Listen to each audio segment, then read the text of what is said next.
Hello, welcome to Forest Focus as Nottingham Forest return to Premier League action against Brighton on Saturday. We'll preview that game in full as the Reds look to bounce back from Bournemouth, plus discuss the slow progress in the transfer window in the company of, well, there were two people about 5 seconds ago waiting to join me. And then as on Monday with Temps, one of them's disappeared. I don't know if there's some problem with StreamYard or not. Greg Mitchell, good morning. How are you?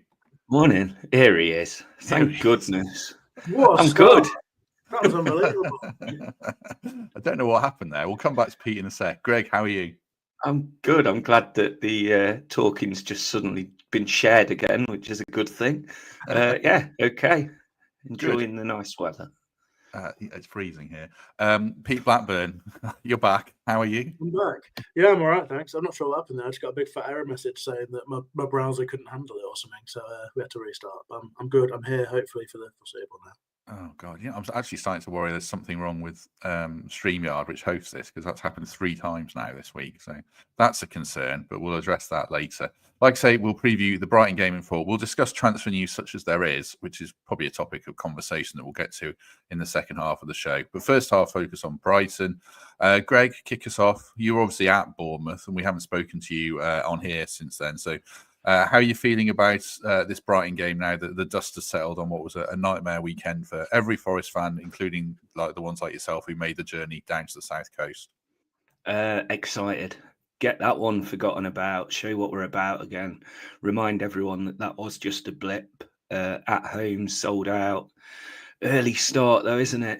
But that's always good for a Saturday. Watch us win and then see how the rest of them do the rest of the afternoon. Yeah, they'd have forgot about the weekend. I noticed there's like a few videos Forest posted and players like Olorena looked a bit down, and so they'll have the chance maybe to get up and running again because players like him, they didn't have the best games. But yeah, it's just one of those things. I didn't walk out there really annoyed and moaning about this player and that player. It was just they were on it. They were completely on it and we weren't, and it's going to happen every so often. And I really do think it was a one-off against the team that's our new age Warsaw. Let's say we just can't beat them. So move on and get Brighton. What was the atmosphere like in the away end? Was it shock, anger, bit of gallows humour there when you mentioned things like Warsaw? How did the fans react in the away end? It was weird. It wasn't that bad. There was no booing. There was nothing like that. I think everyone appreciates just how ridiculously well we've done this season. And it was maybe a one-off. We just didn't seem at the races. We let Bournemouth attack us, and it just seemed every time they shot, they scored. Yeah, and quite a lot of people stayed as well. It wasn't like completely empty the away end. So, yeah, just one of those things. We've had many years witnessing results like that. We're just not used to it at the minute, are we? So, we're seasoned pros at them. How are you feeling about it, Pete? I think we touched on it on Monday a bit, but how are you feeling about it now? Very similar to Greg, to be honest. I think this is an opportunity to show that last game was a one-off, not the beginning of a trend. Chance to silence all those slightly creeping doubts and the things we hear in the comments and that we've chatted about as regards, can Forest do it if they go down the goal at first, all that sort of stuff. Basically, I think the way I see it is what's happened is that we've been so good this season that when something like this happens, we're real victims of our own success and we're all desperately looking at something to try and explain what happened. I think what happened is that an entire team pretty much had a real rank off day, and the opposition were absolutely ruthless. As Greg says, you'd hope it wouldn't be 5-0, but this sort of stuff is going to happen, and we've got to put it in perspective, haven't we? Remember what Forest have been for this remarkable season. Feels like a good matchup to me. Feels like a really good opportunity for us to get right back at it. I think we've got threats that can hurt them. I think they've got weaknesses that we can exploit, and fingers crossed that's exactly what we see. And the lads have had a really good week, just forgetting everything that had happened, hopefully putting their feet up a bit because they all look like they were getting a bit tired. It's hard work doing what we do. I think they've earned a rest this season, so fingers crossed we're all looking fit, firing, and they're really on it for the weekend because it'd be a great opportunity for us to make a bit of a statement that we're not going anywhere. Is there an extra onus on this game, Greg, do you think? Because of what Pete says there, make a statement. Also, fixtures coming up, Fulham away. Obviously, the other 3 after that, we know how tough they are. Or do you not view it that way? No, I certainly think there is, and I think the players and manager will view it like that as well, because we can't go on a bad run with the games that are coming up, and I think it'll be nice for them just to go out and show, like I said, what we are about. Yeah, Brighton's such a tough game, but we did so well against them away. I think we're down to 10 men and got the draw, didn't we, away from him? That was one of my favourite performances away this season, weirdly. So there is going to be extra pressure on them, but you'd hope they'd put that on themselves, just making sure that they've learned from a ridiculous weekend. They're an interesting opponent, Pete. You touched on it there. They're having another good season. Their results are quite curious. They beat I think they beat Arsenal. Drawn with Arsenal twice. They beat Man City. They've got results against Newcastle, Bournemouth. They won at, which is obviously a very good result. Equally, they've drawn twice with Leicester, drawn with Ipswich, drawn with Wolves, drawn with Southampton of all teams as well. Although we almost did. So they're a bit of a curious team. We'll get onto a couple of specifics about them, but them in general as opponents, you think it's a decent matchup for us? Then you were saying. Yeah, I think so. I mean, the thing that you'd written in the notes and you've just talked about in terms of those results against the good and the bad teams, as we sort of crudely put it, is interesting. But I'd look over the form for the last 2 months, which feels maybe a little bit more helpful in terms of trend and such like. But it's not great for them at all, really. It's pretty patchy.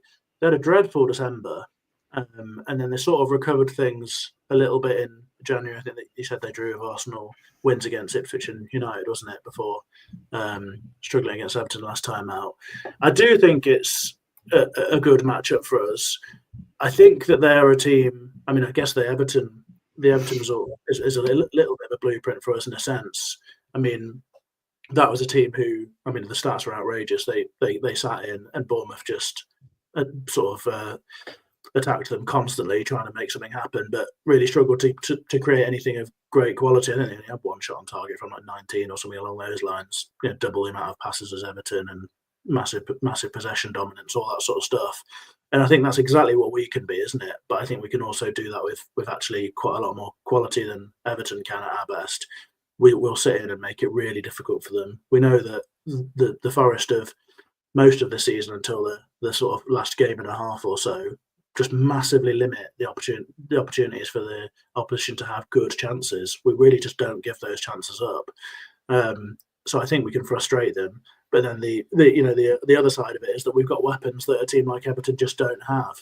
So as we're doing that frustrating, then we can win the ball when we do. We don't win the ball an awful lot in those sort of high or positions halfway up the pitch, but when we do, we are ruthlessly efficient, and we've got pace, we've got ability to counter, we've got players in the middle who can get the ball forward quickly with precision, and we're really, really effective. So I think when you think about how that's likely to play out with them looking to dominate the ball, plus they've got a defence that I think looks pretty immobile. I think this is what we said about playing them last time round. I think we've got the tools to hurt them, and if we're on our game, then I think we can frustrate them and then go and get some goals.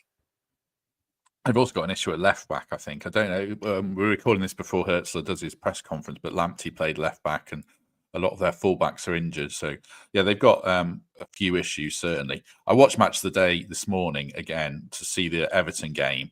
I mean, they did, as Pete says, they really sat in. Hertzler was very frustrated afterwards. Is that what we need to get back to, Greg? Just being so defensively disciplined. We probably haven't seen that, even going back to the Wolves game. We need to return to that blueprint a bit more.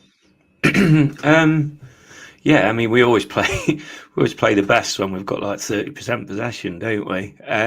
Southampton for half the game we were kind of like that, I suppose, but they were different in the fact that they allowed us to have so much of the ball. Brighton have got some quality players, so we will have to be defensively sound anyway. I think we'll be forced to play that way, which should benefit us. And then being possibly the best counter-attacking team in the league, if they've got weaknesses on one of the sides, we'll know all about that and we'll be attacking down there. So, yeah, we'll take our chances like we usually do. And if they're few and far between, it won't matter. We only need one goal if the defence is on fire.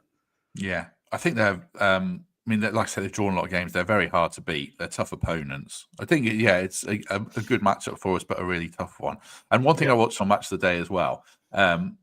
So they put the league table up. I don't know if this happens every season or not, but it had the form. And the teams in the top 10 had lost 6 games between them out of 50. The teams in the bottom half had lost 32 out of 50 fixtures. That was before the Sunday games. So I don't know, maybe it's always like that, Pete, but do you think there's a big disparity between the top half and the bottom half, which is sort of borne out in our record as well as what I'm asking? You know what? I haven't really thought about it. And I guess we've never had to think about whether it normally looks like that because we're never in this position, normally having a look at that end of the table. So I don't know whether that's particularly abnormal or not. I do think that there is a decent drop in quality in the Premier League as we see it. It's a really interesting league, and then we've got good stories, obviously, particularly in ourselves and Bournemouth. But I think after that sort of clutch of teams that are chasing us, and I guess you include sort of Brighton and Fulham probably in that just about, and then underneath that, I'm not sure the quality has really been there this season. I mean, it's the same as always, isn't it? In that there's not really a game in the Premier League that you go into thinking we're absolutely going to win this, minus possibly Southampton, and even then, that there's always the fear that you might come unstuck.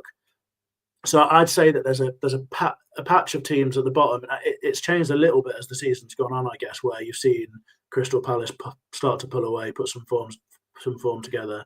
But I think if you include the 3 promoted teams, Wolves, I mean, West Ham have been really poor for quite a lot of the season. There is a decent group of teams there that are probably poor, but I think you're just going to see that bottom 4 fighting out for the relegation place now, aren't you? Yeah, I think so. I mean, I was when I said this, I wonder if Dan Skate's watching because he might be across this. He says the bottom 5 are more notably poor this season. Who is the 5th team at the bottom? Is it Everton? Because they are picking up a bit. I don't know. But Spurs are going to be soon. Well, which is exciting. I know. I mean, like Spurs, United, West Ham are all. It's clearly out of Wolves in the bottom 3, isn't it? There's too big a gap now, and it's funny when you see Sky Sports News pop up and the teams that are signing. It's all the bottom half teams are picking up players at the minute, so they're all clambering and thinking they've got that chance because they've pretty much got a 1 in 3 chance of getting out of it at the minute. Obviously, Southampton are down. So yeah, I wouldn't like to be down there, that's for sure, because that gap's too much, I think. Yeah, we'll come on to that. I think it's borne out. It's easier to sign players in the bottom half because you can be a bit less discerning, as we've seen in the past. Peter, thank you very much. Do us a favour, if you haven't already, hit like. That would be much appreciated, and do subscribe. Just before we go on to lineups, a point here from Richard, which a lot of people are saying. We kind of said a win and the Bournemouth game's forgotten, and defeat, and we'll start to worry. Good news is 8th could still mean Europe. Also 5th, or it's ever increasingly looking like the Champions League. Is that a fair sentiment, Pete? We're getting ahead of ourselves a bit if we lose, but does that sum up the right notion or not? I think the manner of what happens in the Brighton game would be the definitive factor rather than the result. I mean, we all know what football is. It's one of those sort of rare sports where, really, really odd things can happen, and you could easily be the much better side, but one goal is so significant that it makes a big change. Whereas you don't see that in a lot of other sports like the high-scoring American sports and such like. So I'd be wary about being so definitive about it based on results. I mean, clearly another game where we struggle would be starting to put more of a pattern together. So it would be a worry to a degree, but I think it's about the nature of the performance, isn't it, really? And if we see a Forest side that look fit, together, at it, all those things again, then I won't have any concerns because I know that we can pick up lots of results as the season goes on. You have to be respectful about the opposition, and whilst we spent a bit of time already talking about their weaknesses and areas we can exploit, they're a really good side, aren't they? They've been a really good side for a long time. They do things really well. Very different side to what they've been the last couple of years, I guess, but certainly one that can upset any team in this division on their day. And I mean, even given where we are in the league, you wouldn't call Brighton beating Forest a significant upset. So I'd be wary about being that sort of outcome driven at this point. I guess it would still just be a small period, but it's the manner of the performance that I really want to see. I think we need to see a reaction. We need to see that togetherness, that resolve, the real intent about the way we defend and then the way we break. And if we get all those things, then I won't be worried about the result. Excellent. We'll get onto our lineups next then. But just before that, a reminder, the Trent Navigation is open from 9 a.m. for breakfast before the early kickoff. Fathers will provide the pre-match entertainment. And then it's the Fun Boy 2 afterwards. And if you don't have a ticket, you can watch the game at the Nav. Are you going down for breakfast, Greg? I am. I'm meeting my mates who's come down from Scotland for it. So I can't wait to see him. I'll be there quite early. Probably like 10ish or something. Oh, nice bit of breakfast. Lovely, lovely stuff. Right. We'll say hello to Greg if you see him on Saturday. There you go. Let's get into our lineups then, and then we'll discuss transfers thereafter. Right, just bear with me 1 second. We'll start with Greg's because it's basically the team that I think we'd all pick or very close to it, and then we'll talk around. Yeah, I'm surprised about that. Tried to go a bit left field. No, I think this is pretty. Or have you just similar. not read it? Well, I read it. That's not my team. That's not my team. I knew you'd do this. I mean, that's my team, so I can talk about it if you want. All right, I'll read it out. Pete can talk about it, and then I'll read what Greg sent me. I might even read what Greg sent me now. That is your team. Ina's not playing. Oh, well, sorry. Okay, I just assumed Oleraina was playing because it'd be pretty interesting to drop Oleraina. Okay, let's read out Greg's team, and then he can explain why Oleraina's not playing. I don't know why I bother sending it in, Pete. It happens all the time. Because you haven't put Oleraina in it. He just puts he puts the team he assumes I want. Well, I just put the team I assume it's going to be in the defence. Right? This Greg Mitchell's team is Sells in goal, Williams right back, Milenkovic, Murillo, Alex Moreno left back, midfield 2 of Dominguez and Anderson, and then a 3 of Sosa, Gibbs-White, and Elanga behind Chris Wood. So talk us through it and tell us why Alex Moreno's in the team for you. I love Oleraina. He's like usually number one on the thing. However, he did seem a bit off the last couple of games, which I think's a fair comment. And also, you know, and this is just looking too deep and silly into things. When you watch like the little Forest clips and stuff, and he's usually the heart and soul of everything, he just had his head down and he didn't seem like he was, I don't know, all there. Maybe he just needs a rest. And our bench, you know, Moreno's a great player. So maybe it is just he's just a bit tired. I don't know, but he was just a thought for me that maybe he wouldn't start. And that was it. And I chose Sosa because Jota, as exciting as he is, hasn't really, you know, shown it the last few games either. I even thought about getting James Ward-Prowse in there somewhere, but that's just not realistic at the minute. But yeah, I just wouldn't be surprised if Ina doesn't play Saturday or doesn't start. I would. Pete, what do you think about Oleraina not playing? Well, I'd be surprised to see it. And I take Greg's point. He did massively struggle.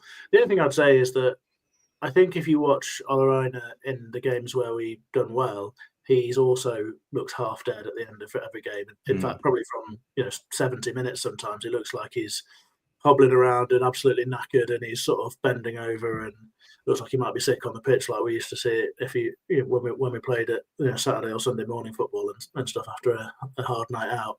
I mean, if I was the manager, I think I'd be giving him the opportunity to bounce back from that performance, just like I would with most of the rest of the players.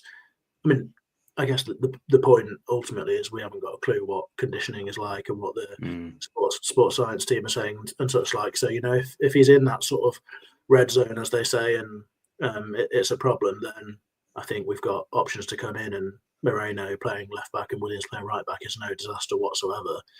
But Oleraina has been pretty comfortably one of our best players throughout the season, and arguably the best fullback in the league. So if he's available, if he's fit enough to start and give us a good 70, 80 minutes or whatever, then he starts for me.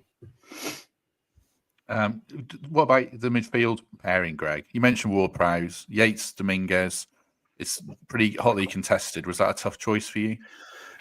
Again, I mean, I love Yates, but just after the weekend, I think Dominguez is the choice as it stands. It's great that we've got that option where you really are 50-50 on who plays, but I just feel like maybe Dominguez can help the wingers a bit more as well if they have got challenges at fullback at the minute. Like you said earlier, he might be a better option just to get that attacking side of things going a bit more. And just lastly on your team, Greg, Sosa versus Jota. And we're picking it. I told the lads, by the way, to not include Callum Hudson-Odoi. I should have said that because I think my feeling is he's not going to play. So I assume Callum Hudson-Odoi would be in everyone's team, but that wide role, because you could also put Jota out wide and play Yates and things. What made you want to give Sosa a shot? Just the last few games again, and how Sosa, he seems like an exciting player who he's took his chances. He scored against Brighton last time, I think. So yeah, I just think it's time he got some minutes and see what happens. Really, I feel like after the weekend there will just be a couple of changes, and that could be them.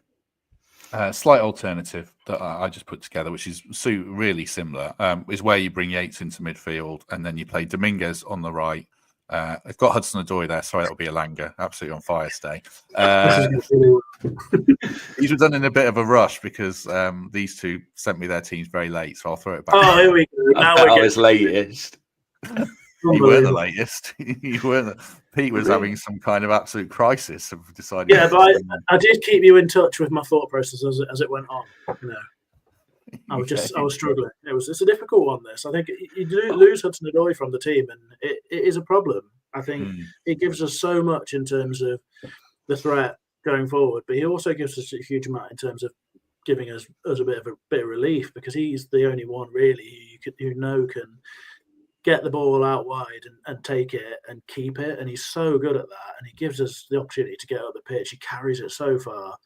And I think it's a real struggle without him, because you end up having to make a choice between whether you flip the formation and go through at the back, as we'll probably discuss later, or you end up with Sosa or Jota coming in. And I think both of them have got strengths, and we've seen their potential, but I think both of them come with real flaws as well, and neither of them give you control. You know that Jota's a little bit wild and chaotic, and you're not really sure what he's going to do next. I think Sosa is clearly a real goal threat, and he's probably the closest to Hudson-Odoi in that sense.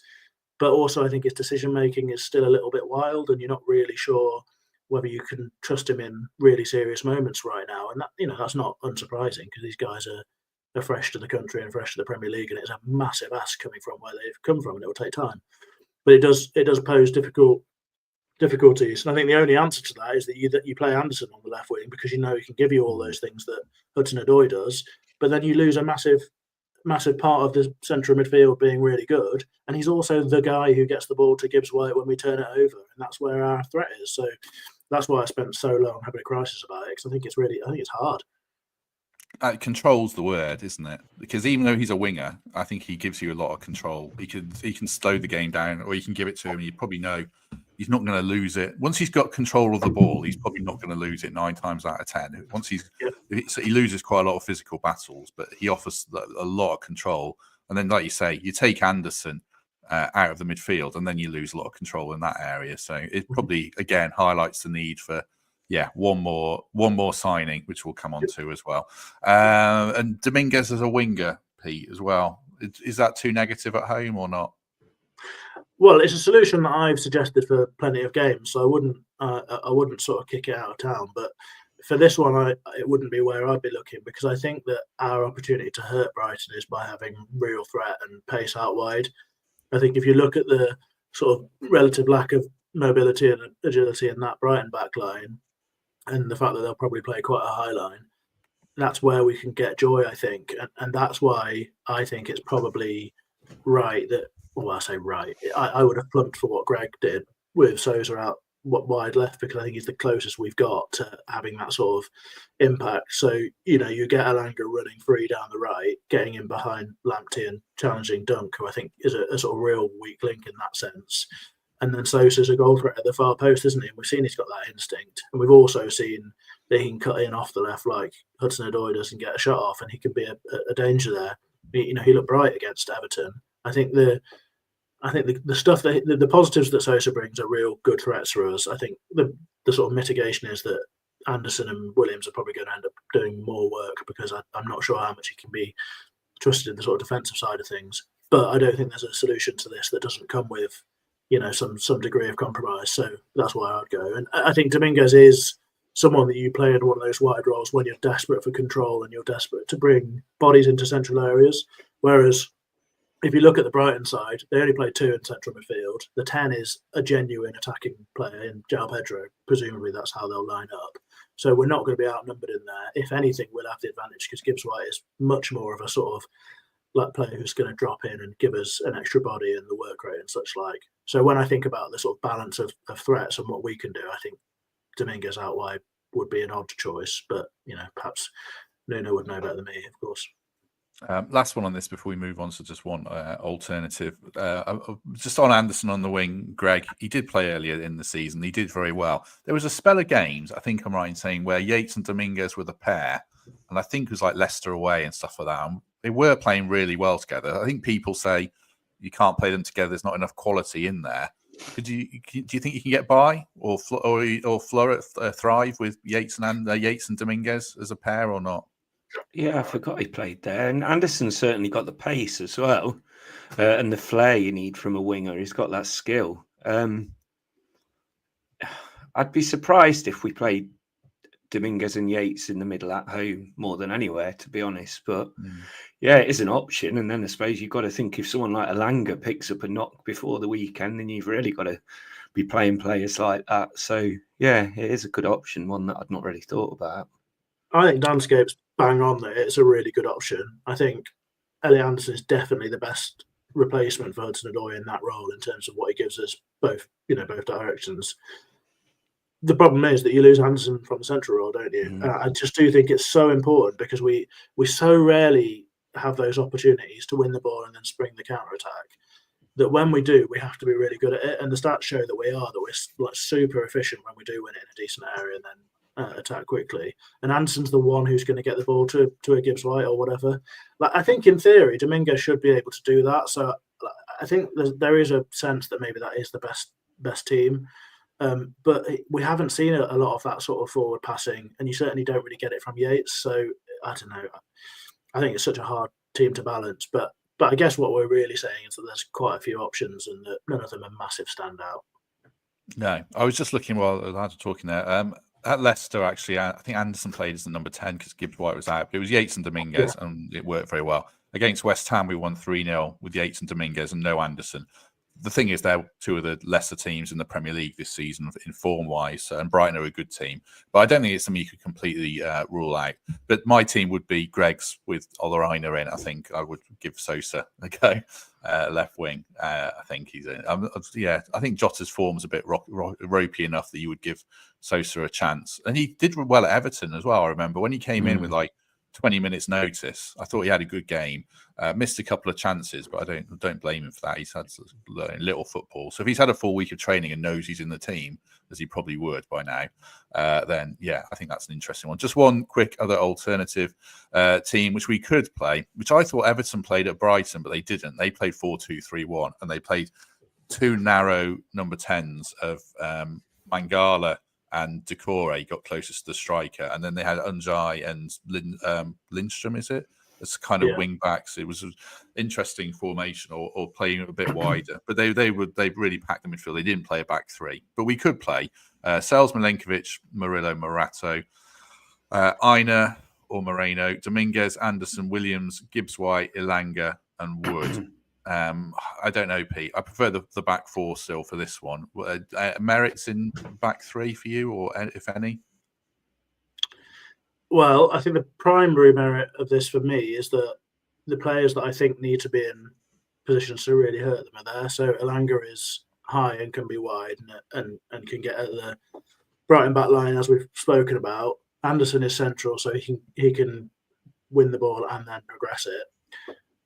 I guess Gibbs White being out there, I think, is probably fine because he can float and sort of go wherever he wants to. I wouldn't do it, I don't think, because when you look at their attacking threat, so they really share the goals around, don't they? They've got quite a sort of fluid front four, I guess.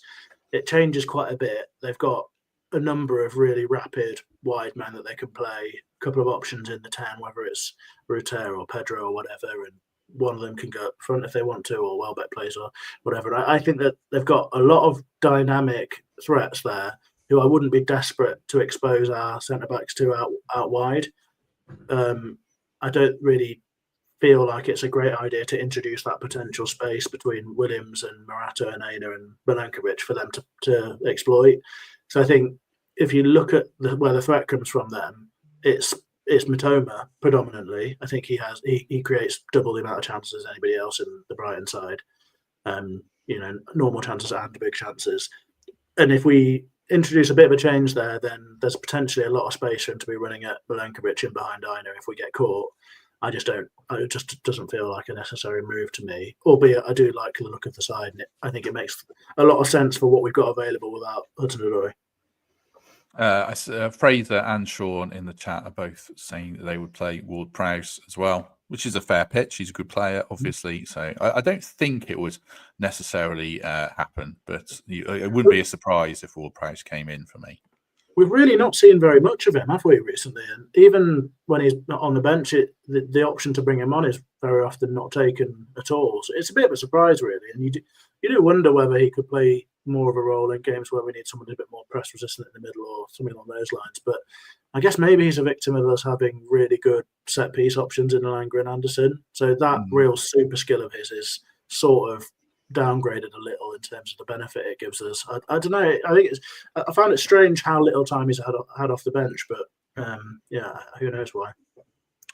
We'll come on to transfers next then. Just before that, a word for home move. Estate agents got a property to advertise this week. There are some screenshots coming on there for you on YouTube. You can see a few photos. I'll put the link in the description for the house in question. It's in Burton Joyce, built around 1890. Property that has a much-loved home of the current owner and their family for the past 6 years. They have improved it significantly with a new kitchen, new shower room, extension and a garden room, and the conversion of what was a garage to a utility room and reception room. And it's got parquet flooring, which I'm a big advocate of, without going to grand designs. I love parquet flooring. So there you go. It's 4 reception rooms, 4 bedrooms, 2 shower rooms. I'll put the link in the description. I don't know what it's on for because I haven't had a look yet. So I'm interested to see myself. So do check it out. Also, a wider general appeal from Ben at Home Move. The last house we advertised sold really fast and people were really keen to get in and they missed out. So he's appealing for homeowners who are looking to sell. If you live in the vicinity of Ambleside, Gampston, Beckside, or West Bridgford, and you're looking to sell your home, get in touch with Ben. They sold the last house we advertised in under 2 weeks. So if you're looking to buy, do check the website. If you're looking to sell, get in touch with Ben at Home Move Estate Agents. I shall put the link in the description. Pete, talk about how you think about the transfer window. My passport's just arrived. Well, I didn't have I love parquet floors on the bingo card for today. Transfer window. Well, I mean, people won't be surprised, Greg, to hear me talk about it because I'm pretty chilled about not an awful lot happening. My instinct is always the less business, the better overall, I guess. And if there are deals to be done that we're really confident about, then great. But I think no business is definitely better than bad business. I guess we all were generally all agreed that we could really do an option across the front line. And for me, something flexible where we've got someone who can maybe play in the Hudson-Odoi role and up front or something along those lines would be great. What do you reckon? I was just going to slag him off just as he was getting back on, but I thought he's just missed the boat now. I love signings. Always get excited about signings. As soon as we sign someone, I think they're going to be the best player we've ever seen. But I like how we're going for a big marquee signing rather than just like get a few in and see what happens. But the Wolves lad obviously would love him. I still think it's unrealistic. I still don't think he comes to us. If he does, then wow, that just shows the ambition is right up there, and all this talk of his attitude and everything, we know all about that and how to manage players. That doesn't concern me at all. What's the latest with the Brentford lads? Is that just dead in the water now, or? What Visser? Spurs are interested in him. Brentford aren't selling by the sound of it. So Well, I don't know why. I don't know why you decide to go to a relegation fighting team rather than us. So surely, if we can get that kind of money, then we can go for a player like him. But I do feel calm, like Pete says. I think the main order of business was get players tied down. I know that isn't necessarily something you have to do in the transfer window, but it'd be nice to see us follow up with like Aina or even Gibbs White getting another improved deal. Just something to keep us happy and keep the players happy. And this squad that seems pretty close and unbreakable at the minute, to get a player in that fits in with that is key. So I'm sure they're looking, but it's just nice as well that we can plan for the Premier League next season already, rather than having to, like the last two Premier League seasons, think, well, this is because we're already looking at the August transfer window. Obviously, we'd have to have A, B and C lists for different leagues where we know where we are next season already. We'll have an exact plan, and that's one that really excites me because I think we'll be really building something. I don't know if you said this while I was getting my delivery as well, but I think, was it Pete saying, or yourself, Greg, clubs at the bottom have done a lot of deals, clubs at the top haven't so much. And I guess that's because in our position, we're not trying to sign Gio Reyna was a good player, but he springs to mind of someone who can come in and do a job to help you for 6 months. We're trying to sign someone most likely who can improve our starting 11 or improve our attack significantly. Those are difficult deals to do, aren't they? So I guess as fans, I think we have to be patient. And also, if there's any club that's going to go for it, we know it's Evangelos Marinakis is going to push for any deal he can, really, to make it happen. Yeah, I agree completely. And I think the fans are being patient. You're not seeing people online moan. And I just read the first line of that sneeze guy. Villa looked like selling Duran, thinking, well, he's gone. But he's right. Like, it is good news for the race to Europe because although they'll have 77 million euros in the back pocket, everyone will know that. So they'll struggle to get a replacement for him in this window. Yeah, I think so. And also, I suppose it's possible that Duran, Pete, could kick off a domino thing. I mean, Villa could sign Cunha. It doesn't really help us after that. But once one goes, I suppose a few might go. Comment from James here as well about Duran going to Saudi. But yeah, thoughts on that, Pete? Sorry. I mean, sometimes that happens, doesn't it? But I'm not sure. Well, I'm not across the Villa situation, but they have already signed Marlon, haven't they? It may be that they've sort of already done the replacement ahead of time. Although having said that, I think Buendia's off as well. So I'm not too sure exactly where they're going with things. And I think from what I've read, it sounds like PSI might be a significant problem for them still. So this might be about selling to balance the books rather than to replace significantly. So if that's the case, then it doesn't necessarily trigger anything. But I think a bit of movement may be required for Forest to get active, I guess, because sometimes you do need those dominoes to start falling. I suppose sorry, Karen. No, I was going to say, like, if you're looking at things starting to move, I think Arsenal are showing the cards, aren't they? Now they've gone in for Watkins, and they seem to be going for a player that would be a massive shock for this window. And I think if that happens, then we'll really see some movement the last few days. Is it this coming Monday it's all done? Monday night, 11 p.m. Yeah. Pat mentions here about Evan Ferguson as well. I think it's Bournemouth and West Ham seems to be the front runs for him. We weren't mentioned in that, I saw today, so I'm not sure that happens. Go on, Pete, sorry. Well, on Ferguson, he's still injured, isn't he? I don't think he's even fit at the moment. So I think it would... No. I think you're probably looking at clubs who are a little bit more desperate than us for that sort of deal because, I don't know, it's going to be a significant investment even on loan to bring in someone who you're not really sure if they're going to play. He's have such limited game time. So I don't really see Forest as being likely in that one. I think with Wisser is the one that seems like it, is a sort of live story, I guess.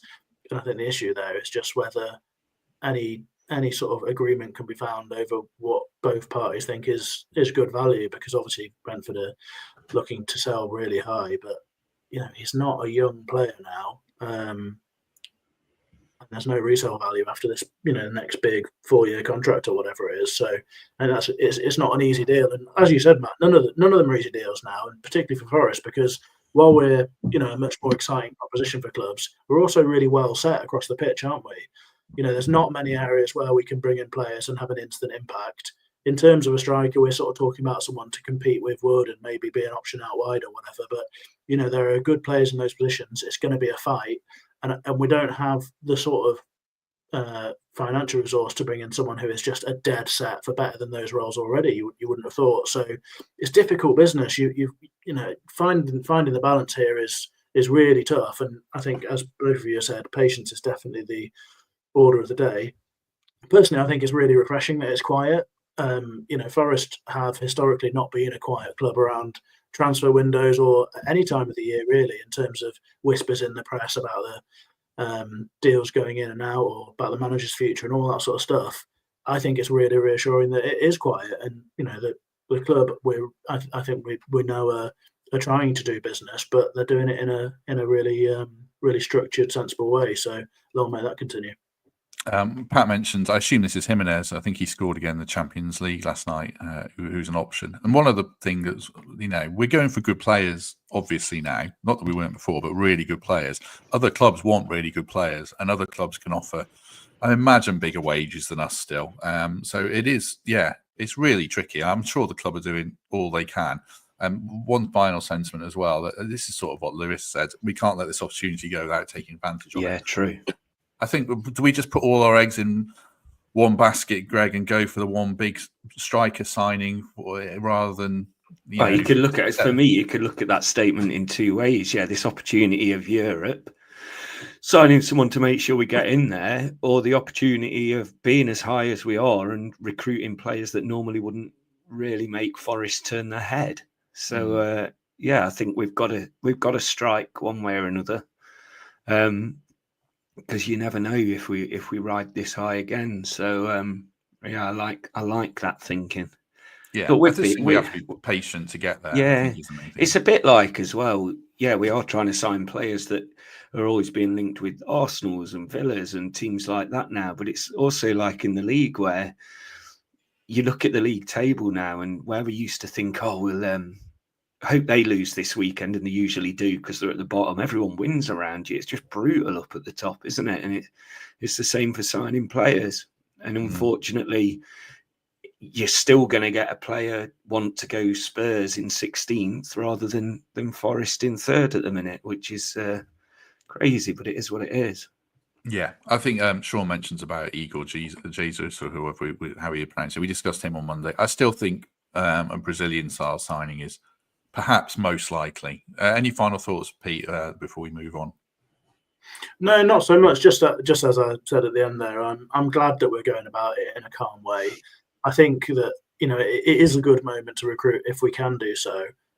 But for all of that sort of rhetoric about this, strike while the iron's hot, this is our only chance sort of stuff, I think we have to be confident that the processes that the club are putting in place will lead us to not 3rd in the Premier League, but being a genuine proposition for a long period of time. That's what we want. I think we all want that, and we can't throw that away with the sort of madness that has put us in a difficult position over finances and stuff before. So if there are deals to be done that we can afford to do that don't put us in trouble and improve that first 13, 14, 15 players in the squad, brilliant. If they're at all a concern, personally, I'd just keep on with the plan, keep growing as we are. And we don't need to be in the Champions League race all the time. This has obviously been fantastic, but what we do need to be is a club that can remain in the hunt in the top half of the Premier League for as long as possible. And you do that by having the right processes in place. And Forest look like they're doing that at the moment. And I just wouldn't want to throw that away. Did we mention Taiwo to Everton? I think we discussed it a little bit with Tails yesterday. Check that out with Paul Taylor if you haven't already. I mean, it makes a lot of sense as a move, Greg, but the problem is we can't let Taiwo go without having someone lined up and confirmed, really, can we, to replace him? No, and that's the risk of the transfer window, though, because we could sign someone and then he doesn't go. So someone's got to make the move first. I love Taiwo. I love what he's done for us. If we can get some money for him, that'd be his last good gesture to us. Really, I think we've had his best years possibly. He hasn't kicked on yet this season, but there's still a fantastic player in there who's come back from some horrendous injuries. So if he's not going to get the time here, if we are going to sign and replace him, then get him another Premier League move, certainly. Yeah, and it makes a lot of sense for Everton. Calvert-Lewin looks like he's injured for a while. Beto's not really of the level by the look of it. So we'll see what happens. I think it's going to be, dominoes, brinksmanship, all that stuff. They'll go down to the wire for something on Monday. The transfer deadline ends at 11 p.m. We'll be live from 9 till 11. Lewis is going to be with us for both hours, which is great. Pete and Temps will be with us. I don't know if Greg's going to be with us because he never responds to my message. I'd like to do the last hour if this spot. Yeah, there can be. Yeah. There you go. Yeah, and possibly Mark or Emily. You don't read my messages anyway, clearly. So if we're getting into it. It's got you there, to be fair. Throwing barbs, lovely. Right, we shall move on to some final thoughts. I've got a couple of bits to plug as well. Pete, anything you want to add before we go? No, nothing from me. Enjoyed the episode of Tales yesterday. Looking forward to Monday night. Get a couple of beers or a couple of glasses of wine on the go and see if Forest do anything mad and exciting. Excellent. Greg, anything you want to say before we go? Is this AOB? Yeah. Hold on. What? Oh, the book. Just the if book, you've not got it yet, Matt's book is absolutely amazing. And It's all a the beauty, money's, isn't it? That? it's brilliant. So good. And then all the money's going towards Forza. So if you want to see Forza have some more fantastic displays, read this book, learn something about the club, the city, football in general. The research he has done is just ridiculous. And go back and watch the episode with him a few days ago as well, because he's put his heart and soul into this, and it is truly incredible. It really is. I'd go as far to say it's probably the best Forest book I've ever read. It's that good. So There you go. That just to add, that was a really great episode with you guys and Matt talking about the book and all things Forest history and such like. So I would urge everyone to go and have a listen if they didn't. Yeah, do that. Matt Oldroyd was a lovely guest. I'm trying to get him back on as well. He did say to me he doesn't enjoy talking about match results, tactics, or transfers. So it's going to have to be quite a niche episode. But He needs to write another book then. Yeah, basically, yeah. Start the next one, and then we'll get him on for that. Right, just a couple of quick bits from me before we go. Another quick mention for where's that gone for Lewis's Academy? Smooth as ever. I've got three things to say. Yeah, Lewis McGugan, also the last couple of episodes, he runs the Eastwood Academy. If you're in year 11 or a relative or a mate or anything wants to stay in education but also combine it with football, you can sign up for their trials in February. I will put the link in the description, or Lewis's email address in the description if you want to register an interest for that. There's 2 trials for kids who are in year 11 now who want to study for a BTEC and stay in football. So do check that out. Danscape in the chat has organised a competition between all the podcasts for Forest to predict all the results. We didn't do too well in the first week, probably because we predicted that Bournemouth, we'd probably do all right against Bournemouth. So I shall. What's going on here? Oh, hang on. Smooth as ever. I don't really know how to use. What an episode this is, guys. Enter this one for the awards. Well, we won't win. We'll get shortlisted again, and we'll go and have a few beers. Yeah, I know. Right. Danscape has organised this competition. I don't understand the scoring system. It's very complicated. But basically, we didn't do very well. Paul Morley predicted we would lose to Bournemouth. We were all right. We're second. Yeah, good, because Paul predicted we'd lose. So well done to Paul. Well, he's part of the team. Yeah, well, yeah, exactly. We've got Paul, Pete, Temps, Mark, and myself are predicting. I feel like I've missed this. How have you missed it? Oh my god! I mentioned it like 3 times in the WhatsApp group and said you can join. Sorry. Oh, okay. We're airing our laundry in public here. No one can read that at all. Those are the people competing. I cropped this while the lads were talking, and I realised that absolutely no one can read that. We all predicted Forest would get a point in that game or win. Absolute shambles. Right. One other thing. If you do have a charity initiative or anything you want to plug, by the way, get in touch, and I'll always try and do it. A Forest fan called Adrian Gill contacted me. He's from a big Forest family. His father, if anyone knows, was called Ray Gill, and he was head steward at Forest for 40 years, apparently, and one of the original shareholders. But Adrian was diagnosed with motor neurone disease last year. He's 70. So he's got this awful disease, which Greg knows all about through his friend Sam, who's obviously done incredible work there. Adrian's daughters are both running the Brighton Marathon in April the 6th. They've raised, I saw about $5,000 already. So I'll drop the link in the description for that. But if you want to donate to Adrian's 2 daughters, then do get involved, because it's just the most awful illness. So anything people can do to raise awareness or funds to find a cure, obviously, do show your support if you can. Right, we'll be back tomorrow with an opposition preview, and then Saturday post-match. The game's at 12:30, but I think we'll do it about 5 o'clock so people can keep tabs on the 3 o'clocks and see where we are in the table afterwards. So join us for that if you can. Pete Blackburn, thank you very much. Thanks for having me. Also, very exciting members stream tomorrow, so get signed up for membership if you want some hot action with me and Matt and some Brighton quizzes and all sorts of stuff going on. Yeah, lovely. That's the top tier membership on YouTube. If you have any kind of membership, you'll get early access to the Brighton preview, which I'll put, the opposition preview, which I'll put out now. Yeah, it sounded like an OnlyFans plug there. I know. I just heard that in my head again. Oh, action! I want to go sign up. I mean, I don't think this podcast is not going to be an award winner, is it? As a contender. No one clip that up, all right? No. I mean, if we review this episode, if we just go back through this episode, Pete disappeared as soon as we started. I got the team graphic wrong. I had to disappear to go and collect my passport, and which we started late for. Which we started late for, and it didn't arrive. Then me and Greg were out about the WhatsApp group. Yeah, and then Pete talks about hot action between me and him at the end. So classic. And I got all the graphics wrong as well. What a wonderful episode. I can't believe 200 plus people have been with us the whole way through. So if you enjoyed this, yeah. Maybe that guy on Twitter was right earlier. Probably. Right, let's end it there. Thanks for your company, everyone. Thanks for your tolerance. We shall be back tomorrow. Yeah, don't forget to like and subscribe. It's normally better than this. But if you Bournemouth type podcast, yeah, we've lost this one 5-0. Right. Enjoy your day. If we don't see you tomorrow, hopefully we shall see you soon.